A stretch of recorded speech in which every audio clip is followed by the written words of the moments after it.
Pick it up, old man. People like you need to learn respect in my bank. The ID card skids across marble. Every customer freezes. Thomas Reynolds, 70, impeccably dressed, stares at his license.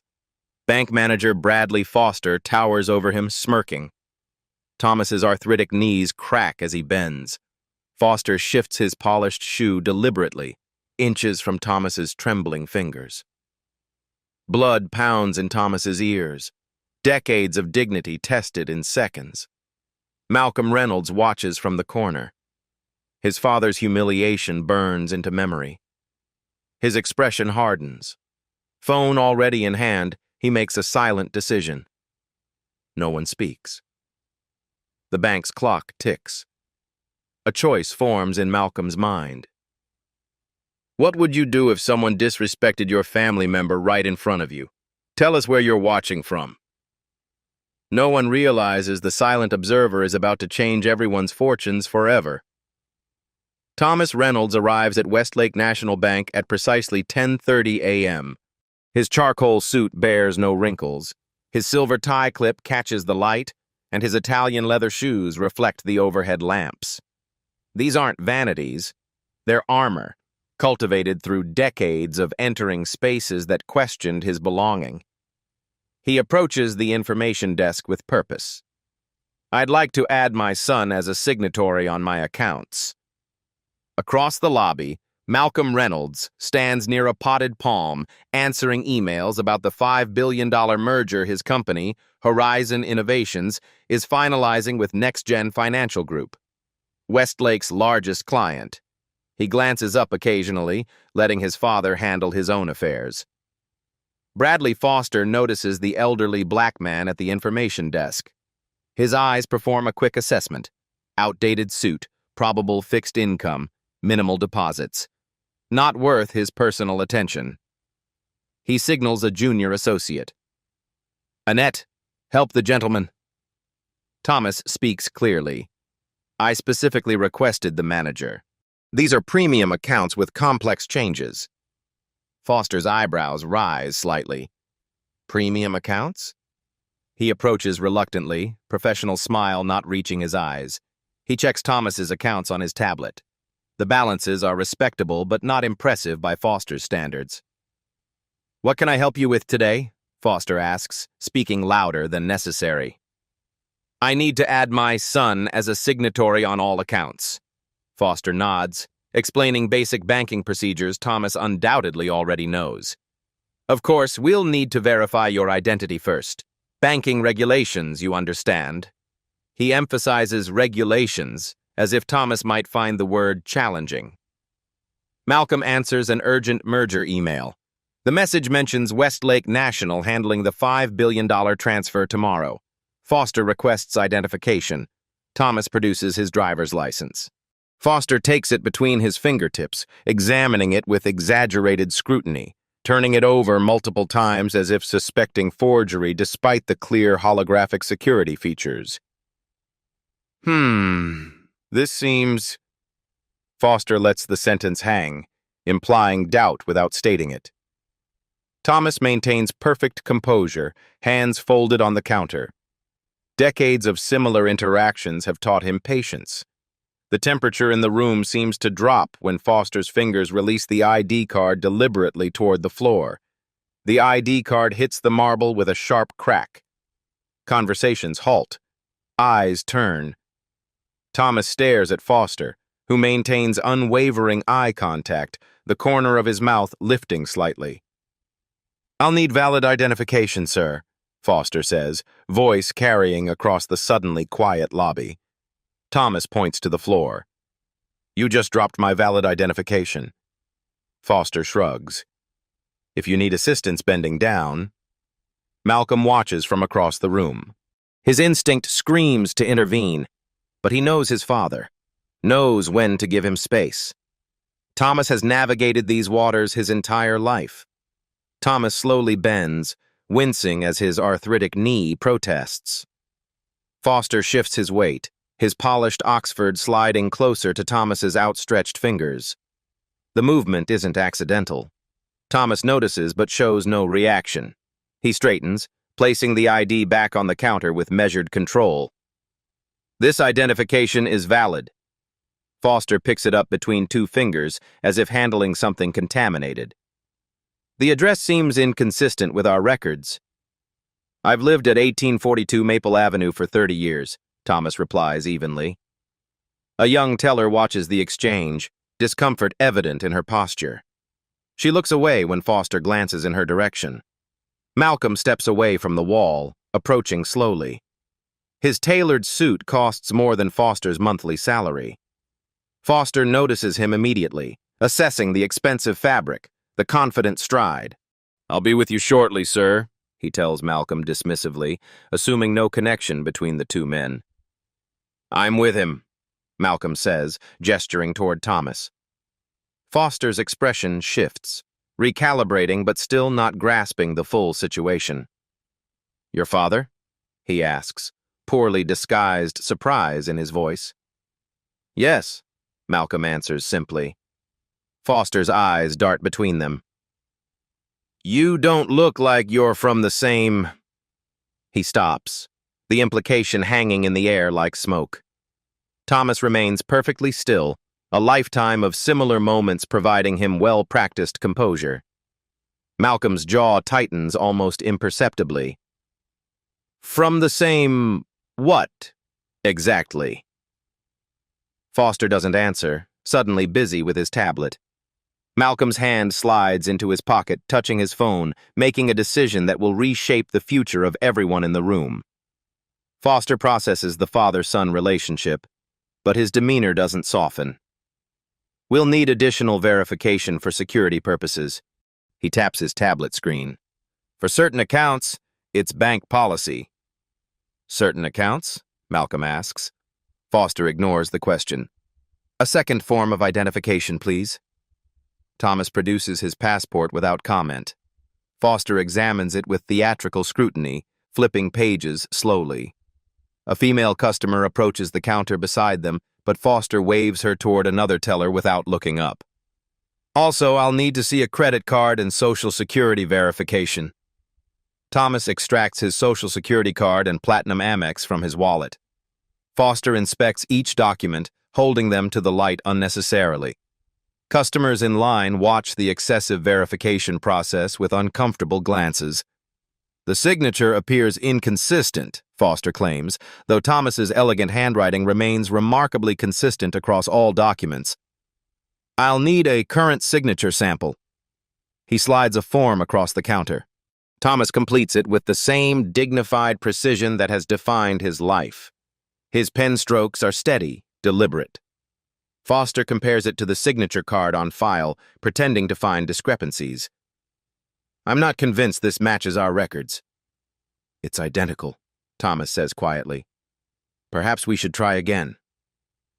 Foster crumples the form and tosses it toward the trash bin. It misses, landing on the floor. "You dropped something," he adds with a smirk. The lobby falls silent. Every eye watches. Thomas doesn't move. Malcolm steps forward, but Thomas raises his hand slightly, a gesture so small only his son would recognize its significance. "Stop. Let me handle this." "I've been a customer here for 35 years, Thomas says, voice even. "I'd like to speak with your supervisor." Foster's smile tightens. "I am the senior manager on duty. There's no one else available today." He slides another form across. "Let's try again with your signature. More carefully this time." Thomas takes a measured breath, calculating his options while maintaining impeccable composure. Malcolm watches his father, seeing not an old man being humiliated, but a fortress of dignity under siege. A security guard notices the tension and approaches, positioning himself closer to Malcolm than to Foster. "Is there a problem here?" he asks, looking directly at Malcolm rather than the bank employee. "Ask him," Malcolm responds, nodding toward Foster. Foster straightens his tie. "Just following security protocols. Some people have difficulty understanding our procedures." The guard's eyes flick to Thomas, then back to Malcolm, making a rapid assessment of the expensive suit, the confident posture. "Sir, if you're causing a disturbance—" "No disturbance," Thomas interrupts. "Just completing some paperwork."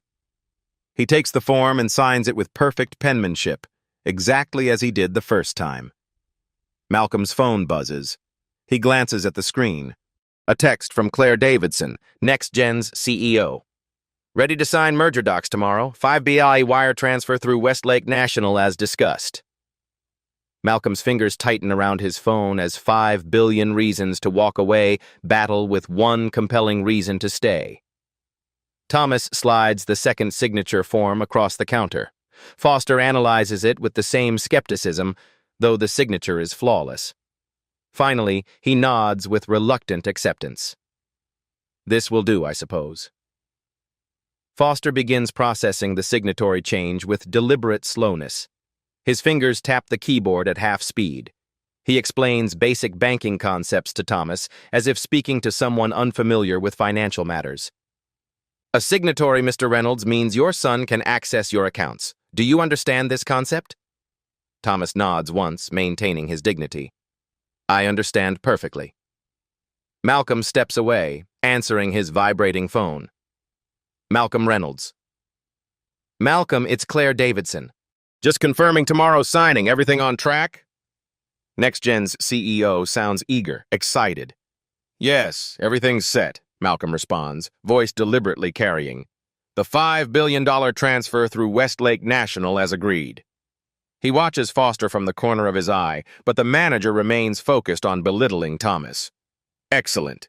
We need this handled with absolute professionalism," Claire continues. "Any concerns about the financial institution?" Malcolm watches Foster making Thomas initial unnecessary additional forms. "I'm developing some concerns. Let me call you back in 10 minutes. He returns to his father's side as Foster finally processes the signatory change. "All done, Mr. Reynolds," Foster says with artificial pleasantness. "Try not to drop your ID next time." He slides the cards back without making eye contact. Thomas collects his identification with steady hands. "Thank you for your assistance," he says, maintaining his composure. Malcolm and Thomas walk toward the exit.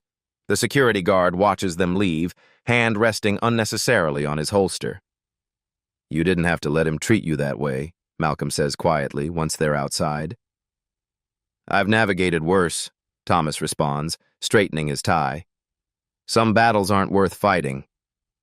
Malcolm stops at the glass doors, looking back at Foster, who's already dismissing them from his mind, moving on to a white customer with a warm smile. "This one might be." Thomas studies his son's expression, the same determined look he had as a child facing injustice on the playground, now backed by the power of a corporate empire. "What are you thinking?" "That some lessons need teaching," Malcolm says, voice low. "I need to make a call." They step into Malcolm's waiting town car. Thomas sits silently as his son pulls out his phone again. He recognizes the fire in Malcolm's eyes, his own fire, passed down, but with resources Thomas never had. "This isn't necessary," Thomas says. "Not for an old man's pride." Malcolm meets his father's gaze. "It's not about pride. It's about patterns." He dials a number. "And the people who don't have the power to break them." Thomas watches his son, seeing not just the CEO of Horizon Innovations, but the boy who once vowed that when he grew up, things would be different. The boy is now a man with the power to make that vow reality. Foster doesn't realize the elderly man he just humiliated helped build half the downtown skyline he can see from his window. Malcolm calls Claire Davidson from the car. His voice is calm, controlled, but resolute. "Claire, we need to discuss changing financial institutions for the merger." "What? Why?" Claire's surprise is evident even through the speakerphone. "Westlake National has handled our transactions for years.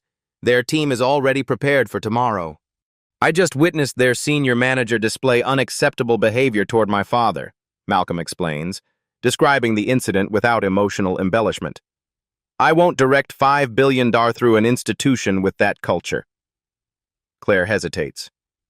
"That's disturbing, Malcolm, but changing banks now would delay the merger by weeks. Shareholders are expecting an announcement Monday. Then we announce a delay, Malcolm replies. I'm willing to jeopardize the deal over this. Thomas listens silently beside him, face unreadable. Claire asks to speak with him directly. Mr. Reynolds, I'm so sorry about your experience, she says when Malcolm passes the phone. Was it really as bad as Malcolm describes? It was exactly as he describes, Thomas confirms, his voice measured. But I'm not asking him to change anything on my behalf. It's not just about you, Dad, Malcolm says after ending the call. It's about every person who walks in there looking like us. Malcolm makes another call to his CFO, Alex Patel. Alex, I need alternatives to Westlake National for the merger transaction, immediately. What? Alex sounds alarmed. Changing now means renegotiating terms, new due diligence. The board will... Foster is just one manager, Alex continues. This seems personal rather than strategic. One manager reflects the culture they tolerate, Malcolm responds, voice firm. Find me options by tonight. Thomas watches his son work, remembering decades of similar indignities he endured while building his construction business from nothing. The countless loan applications denied, the funding suddenly unavailable when he appeared in person after phone approvals. What's your plan? He asks Malcolm when the calls end. Education, Malcolm answers, making another call, this time to his head of legal affairs. Inside the bank, Foster continues his day, unaware of the gathering storm. He chuckles with a colleague about difficult customers while straightening his tie. Inside the bank, Foster's phone rings with a call from the regional director who never contacts branch managers directly. Foster's phone displays Elaine Torres, Regional Director, a name that rarely appears on his caller ID. He straightens his tie before answering. Bradley Foster speaking. Foster, we've received a serious complaint about an incident today, Torres states without preamble. Involving a Thomas Reynolds, I need details immediately. Foster's confident smile fades. Nothing serious. Elderly customer somewhat confused about our verification procedures. I handled it professionally. The complaint suggests otherwise. I want a full report on my desk by morning. The board chairman is asking questions. Foster hangs up, irritation creasing his brow. He drafts an email painting himself as professionally dealing with a difficult and confused elderly customer who became agitated during standard verification procedures. He hits send, dismissing the matter. Meanwhile, Malcolm meets with his executive team in Horizon's glass-walled conference room overlooking the city. Westlake National is off the table for our banking needs, he announces definitively. His CFO presents 3 alternative banks, spreadsheets projecting the impact of each option. Each would delay the merger by at least 2 weeks. NextGen is getting nervous. Claire Davidson has called twice asking if you're reconsidering. Let them get nervous, Malcolm responds, scanning the projections. Principles matter. Across town, Claire Davidson paces her office as calls flood in from major shareholders questioning rumors about merger complications. She arranges an emergency board meeting for 8 a.m. Malcolm Reynolds is threatening to walk over an incident at Westlake National, she explains to her chairman. What kind of incident justifies risking $5 billion? He demands. The kind that reveals character, Claire replies thoughtfully. I'm looking into it personally. Thomas calls Malcolm late that night. His voice carries the weight of someone who has seen this story before. Son, I appreciate your stand, but this merger is too important. Don't derail it over an old man's dignity. It's not just about dignity, Malcolm explains, staring at the city lights. It's about systems that enable people like Foster. Sometimes change requires leverage. You're risking everything you've built, Thomas cautions. I'm building on what you taught me, Malcolm answers. That integrity isn't situational, it's foundational. The regional director's response sits unread in Foster's inbox. Meeting tomorrow, 8 a.m. Board members will attend. Bring complete customer records for Thomas Reynolds. Morning arrives crisp and clear. Foster enters Westlake National's regional headquarters with confident strides, nodding to security as if this were a routine visit. His email response sits unanswered, but he's prepared explanations for any questions. The receptionist looks up. "Mr. Foster, they're waiting for you in the main boardroom." "They?" Foster asks, confidence wavering slightly. "Regional Director Torres, the board chairman, legal counsel." Foster swallows hard but straightens his shoulders. Inside the boardroom, 6 executives sit in perfect stillness around a polished table. No one smiles. No one offers coffee. Elaine Torres speaks first. "We're addressing a complaint about your conduct yesterday involving Thomas Reynolds." Foster waves dismissively. "An elderly customer who needed extra verification. Perhaps he was confused by standard procedures." The chairman slides a folder toward Foster. "Thomas Reynolds' complete customer profile. Review it." Foster opens the file, his expression changing as he reads. "Thomas Reynolds, founding investor in Westlake National Bank, holding significant shares since its establishment. Personal accounts exceeding 8 figures. Owner of Reynolds Construction, which built their headquarters." "I wasn't aware," Foster begins. "Clearly," Torres interrupts sharply. "But that's not why we're here." Across town, Malcolm enters NextGen's headquarters for the emergency board meeting. Claire Davidson introduces him to concerned board members, all watching him with calculated scrutiny. "Malcolm needs to explain why he's jeopardizing our merger over a banking issue," Claire begins, more statement than question. Malcolm describes the incident calmly, without mentioning his father's prominence. "I won't partner with companies that enable discriminatory behavior, regardless of who it targets." NextGen's chairman frowns. "While regrettable, is this worth delaying a $5 billion deal that shareholders expect?" "Values aren't situational," Malcolm responds. "What happened to my father happens daily to people without my platform. If I don't use my position to address it, what's the point of having it?" Claire studies Malcolm's face, seeing conviction rather than impulse. She nods almost imperceptibly. "We've built this merger on shared values," Malcolm continues. "If those values don't extend to how we select financial partners, what are they worth?"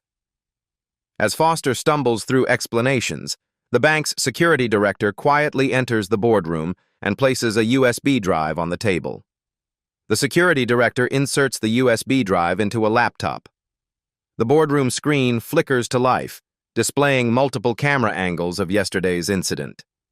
Foster watches himself in high-definition clarity dropping Thomas's ID, positioning his foot near Thomas's hand, dismissing valid identification. Every condescending word, every microaggression captured with perfect audio. "This is standard security footage we maintain for all transactions," Torres explains, voice clinical. "What we're seeing doesn't align with your explanation."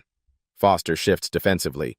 "You're misinterpreting. The ID slipped from my hand. I was following verification protocols." The chairman opens another file. "We pulled records of your customer verifications for the past year." He slides a spreadsheet toward Foster. "Interesting patterns emerge when analyzing by customer demographics." Foster pales as color-coded data reveals his inconsistent application of verification protocols based on customers' apparent race and age. White customers, average verification time 4.2 minutes. Black customers, 12.8 minutes. Elderly minority customers, 18.3 minutes. "But there's more context needed here," the chairman continues, leaning forward. "Thomas Reynolds isn't just a premium customer." At NextGen headquarters, the board meeting grows increasingly tense. A board member challenges Malcolm directly. "This seems personally motivated rather than business-oriented." "It's both," Malcolm acknowledges without hesitation. "My father taught me to recognize moments that define character. This is one." Claire Davidson interjects. "Have you considered less drastic measures? Perhaps addressing the issue with bank leadership?" "That process is already underway," Malcolm reveals, checking his watch. "What you don't know is my father's position."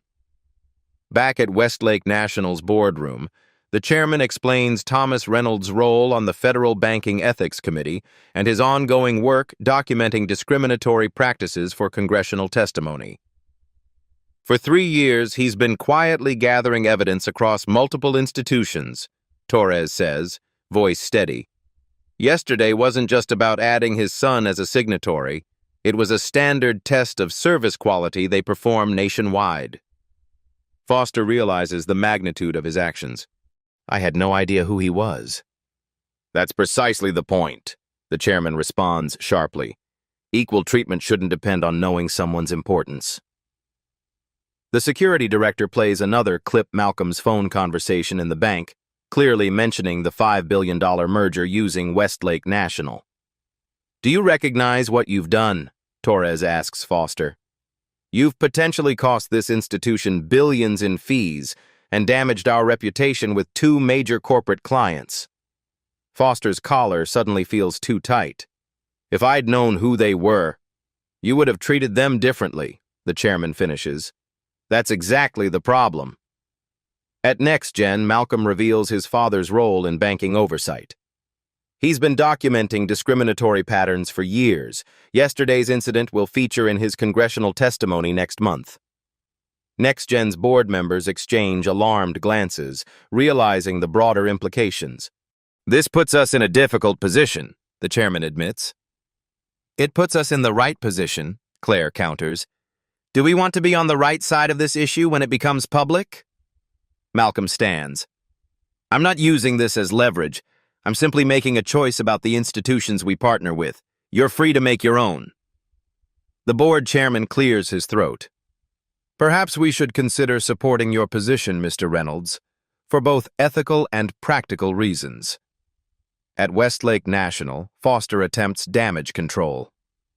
I can call them personally. Apologize. Explain it was a misunderstanding. It's far beyond that, Torres responds. The board will meet this afternoon to determine appropriate responses. Until then, you're suspended with pay. As Foster leaves the boardroom, his career crumbling around him, Thomas Reynolds sits at his home office reviewing footage of 20 similar tests conducted at different banks nationwide. Each video shows subtle but unmistakable disparities in service based on customer appearance. His assistant enters. The Congressional Committee chairman called. They want to move your testimony up given recent developments. Thomas nods. Tell them I'll be ready. He glances at a photo on his desk himself as a young entrepreneur standing before the construction site of what would become Westlake National's headquarters. The irony doesn't escape him. Will Malcolm be joining us for lunch? His assistant asks. He's busy teaching a necessary lesson, Thomas replies. As both meetings reach critical decisions, Thomas reviews footage of 20 similar tests at different banks, preparing testimony that will shake the entire industry. Westlake National's board terminates Foster's employment by unanimous vote. The chairman personally calls Malcolm Reynolds, his tone carefully balanced between apology and damage control. Mr. Reynolds, on behalf of our entire institution, I offer our deepest apologies for yesterday's incident. Mr. Foster's behavior violated every standard we claim to uphold. Claims and reality often differ, Malcolm responds, voice neutral. We've terminated his employment effective immediately, the chairman continues. But we recognize that's just a first step. We're implementing comprehensive changes to our training and accountability systems. Malcolm listens but makes no commitments. I appreciate your call. My team will be in touch regarding our decision. NextGen's board votes unanimously to support Malcolm's position after a 2-hour closed-door session. Claire Davidson drafts a joint statement with Malcolm announcing a 2-week delay to the merger while they reassess financial partnerships based on shared values of inclusion and respect. The statement doesn't mention Westlake National by name, but financial analysts connect the dots immediately. Wall Street Journal runs the headline, NextGen Horizon 5B, merger delayed, banking partners under scrutiny. Bloomberg follows with, banking discrimination claims halt major merger. CNBC features panel discussions on corporate social responsibility versus shareholder obligations. Thomas receives calls from fellow Banking Ethics Committee members throughout the day. "This couldn't have been better timing," Senator Harris tells him. "Your planned testimony now has a powerful concrete example." Congressional staffers request advance copies of Thomas's findings, sensing political opportunity in addressing banking discrimination before midterm elections. Thomas provides data, but not his full testimony. "Some things should be heard first, not read," he explains. Malcolm establishes clear conditions for continuing with Westlake National. Mandatory bias training for all customer-facing staff, independent audits of service quality across demographic groups, and financial support for community banking initiatives in underserved neighborhoods. The bank's board, facing pressure from major shareholders concerned about reputation damage, agrees to Malcolm's terms with unexpected enthusiasm. "We should have implemented these measures years ago," the chairman admits privately to Malcolm during a follow-up call. "Why didn't you?" Malcolm asks directly. The chairman hesitates. "No compelling business reason, I suppose." "You have one now," Malcolm observes. Foster attempts damage control, hiring prominent attorney Stephanie Webb to claim wrongful termination. They prepare a statement painting Foster as a scapegoat for systemic issues. Webb discovers Thomas's pattern of testing bank services and builds a defense around entrapment. "They deliberately set you up," Webb tells Foster. "We can argue Thomas Reynolds was acting as an agent of the Federal Banking Committee, essentially conducting a sting operation without proper disclosure." Westlake's legal team dismisses the claim, providing documentation of Foster's consistent behavior with multiple customers over the past 18 months. "This wasn't an isolated incident," their response states. "It was a pattern of conduct that finally received attention." Thomas invites Foster to meet privately at his office. Foster arrives expecting confrontation, perhaps an opportunity to record something useful for his wrongful termination suit. Instead, he finds Thomas calmly reviewing banking records at a desk overlooking the city. "Thank you for coming," Thomas says, not rising. "Please sit." Foster remains standing. "My attorney advised against this meeting." "I'm not recording this conversation," Thomas responds. "This isn't about legal action, it's about understanding." He turns his monitor toward Foster, showing a lifetime of documented banking interactions. "I've been experiencing and documenting these patterns for decades," Thomas explains, scrolling through incidents from the 1980s to yesterday. "This isn't about punishing you. It's about changing systems." Foster listens, defensive at first, then increasingly uncomfortable as he recognizes patterns in his own behavior reflected in dozens of similar interactions. "I never considered myself prejudiced," he admits finally. "Few do," Thomas responds evenly. "That's why evidence matters." Meanwhile, other financial institutions examine their own practices, fearing similar scrutiny. Several CEOs contact Malcolm, seeking guidance on proactive measures. Malcolm connects them with diversity consultants from his own company's successful initiatives and recommends transparency about their findings. The institutions that will thrive are those willing to acknowledge problems before they become public scandals, he tells them. Claire Davidson announces NextGen will require all financial partners to undergo independent service audits. "We're establishing new industry standards," she tells shareholders in an emergency call. The company's stock rises despite the merger delay, with analysts praising the forward-thinking approach to risk management. This represents a significant shift in how financial services evaluate partnership risk, a Goldman Sachs analyst writes. Social responsibility metrics now carry tangible financial implications. Thomas testifies before a House subcommittee, presenting his data with characteristic precision. Representatives from major banks fill the gallery, taking detailed notes. Thomas doesn't mention Foster by name, focusing instead on statistical patterns that transcend individuals. "These aren't isolated incidents," he explains to the committee. "They're manifestations of systems that permit bias to influence service quality without accountability."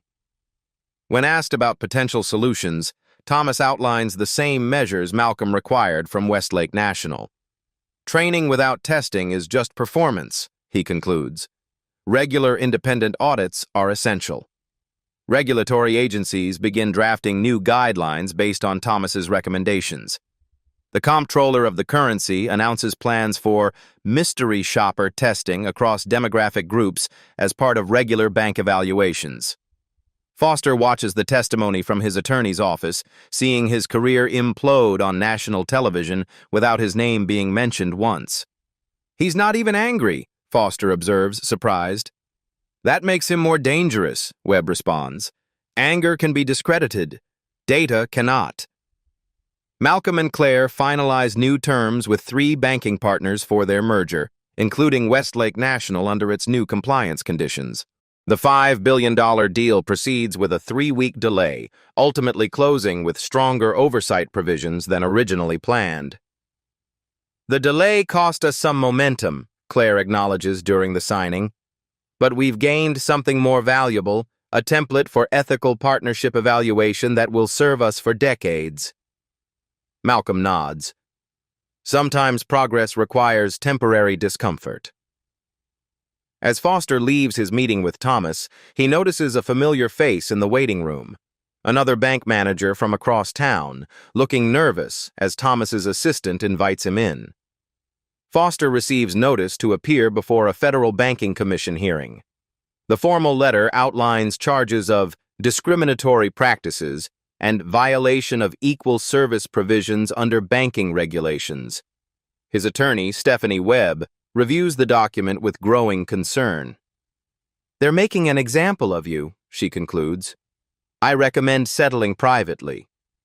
Foster shakes his head. I followed protocols as I understood them. I'm not signing anything admitting discrimination. This isn't about what you believe you did, Webb explains, removing her glasses. It's about what they can prove you did. The hearing room fills with banking industry representatives and media. Foster enters wearing his only remaining tailored suit, unemployment already straining his finances.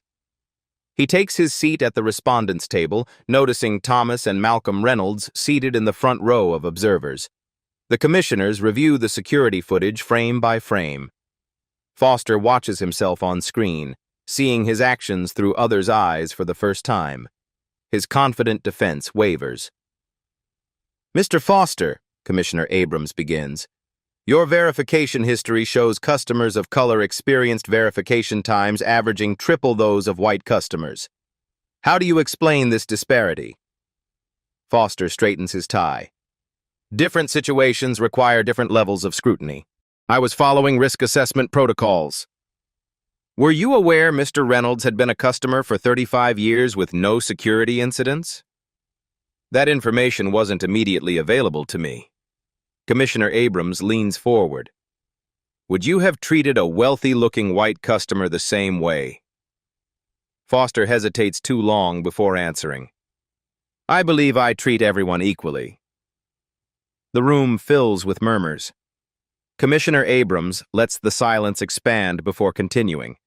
Thomas testifies next, presenting data from dozens of banking tests conducted nationwide. His voice remains measured, his manner professional. He never mentions Foster by name or shows any personal animosity. This isn't about one incident or one manager, Thomas explains, indicating charts showing consistent disparities across institutions. It's about patterns so normalized they've become invisible to those perpetuating them. Malcolm observes from the audience, watching his father transform decades of quiet dignity into powerful advocacy. Industry representatives fill every seat, recognizing the hearing's potential impact on future regulations. Foster's former colleagues testify next. Each claims they had noticed concerning behaviors but lacked reporting mechanisms. Westlake National's chairman describes their new training and accountability measures, implicitly placing all blame on Foster rather than acknowledging institutional responsibility. We've completely overhauled our verification procedures, the chairman testifies. Mr. Foster's actions, while regrettable, have led to significant improvements. Foster feels the bus tires rolling over him. The same executives who had approved his promotions for years now distanced themselves entirely. The commission's ruling comes swiftly. Foster is barred from working in financial institutions for 5 years and must complete extensive anti-bias training before reapplying for certification. The financial penalty exceeds his savings. Outside the hearing room, reporters thrust microphones toward Foster. "Do you maintain that you did nothing wrong?" a CNN reporter asks. Foster begins a defensive statement, then stops when he sees Thomas emerging from the building. Their eyes meet briefly across the crowded steps. "I made mistakes," Foster says instead, "and I'm learning from them." Thomas acknowledges him with a slight nod before departing in his waiting car. Later that evening, Foster clears his desk at home, placing banking awards in a box. His phone rings, his daughter calling from college. "Dad? Are you okay? I saw the news." Foster pauses. "I'm figuring some things out, Emma. Things I should have understood a long time ago." "What will you do now?" He looks at the hearing transcript on his desk. "Learn. Really learn this time." As the hearing concludes, Thomas receives a call from the White House Chief of Staff.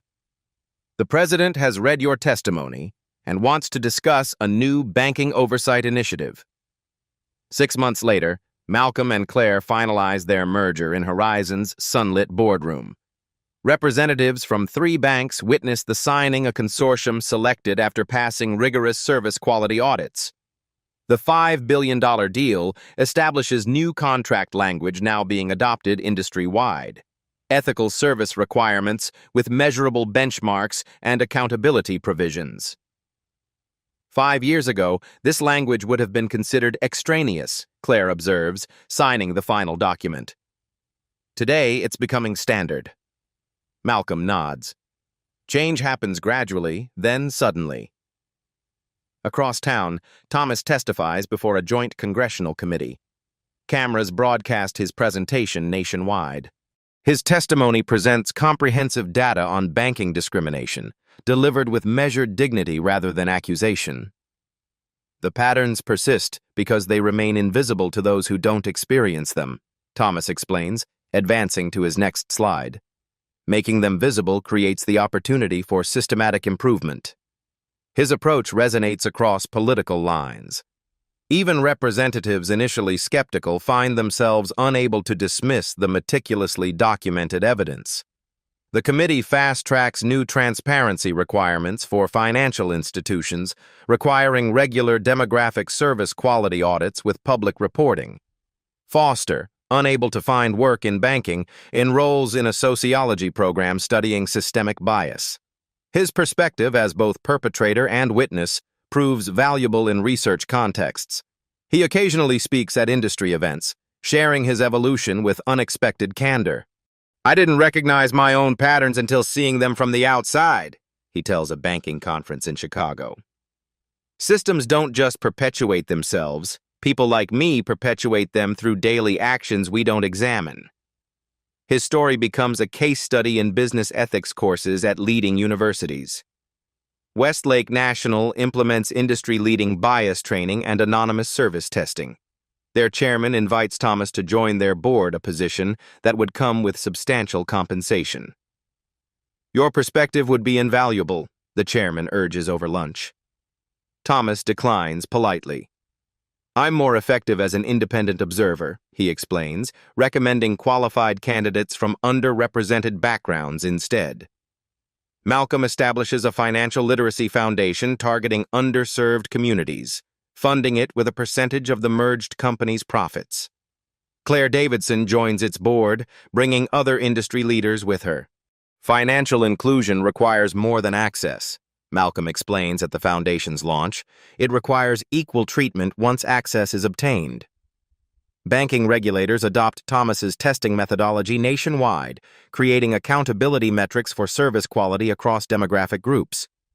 Several major banks face significant fines for disparities, driving rapid industry changes.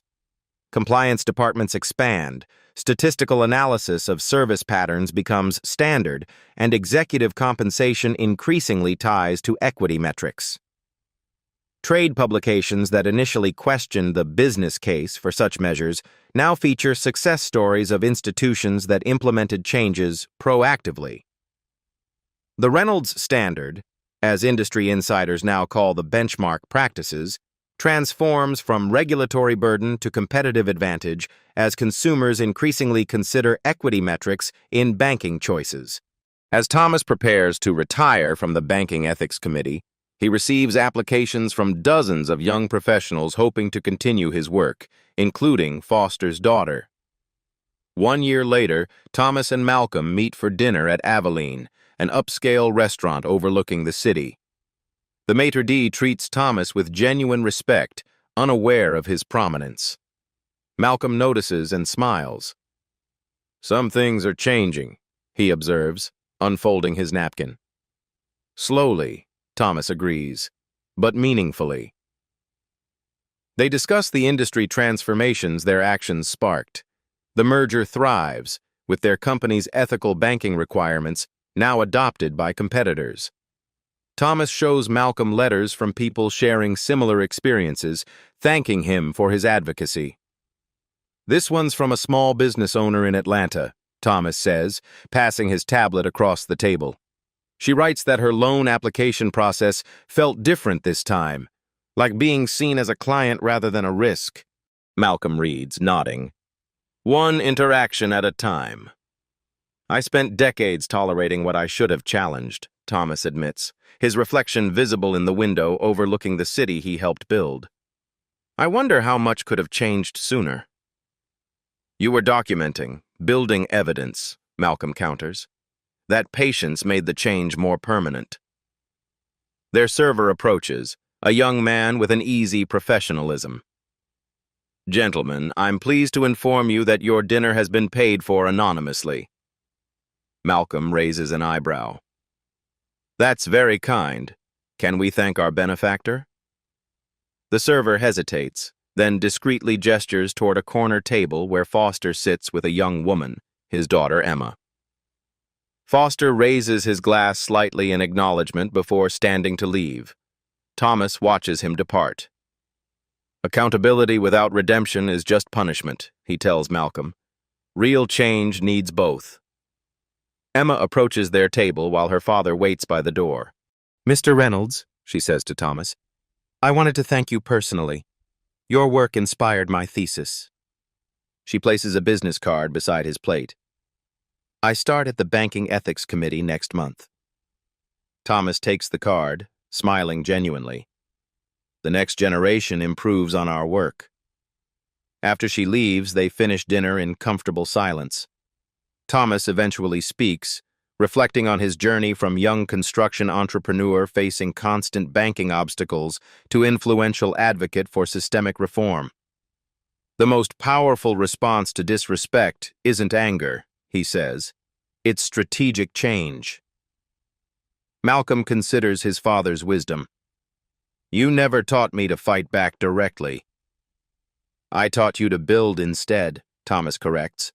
"Fighting tears down. Building creates new realities."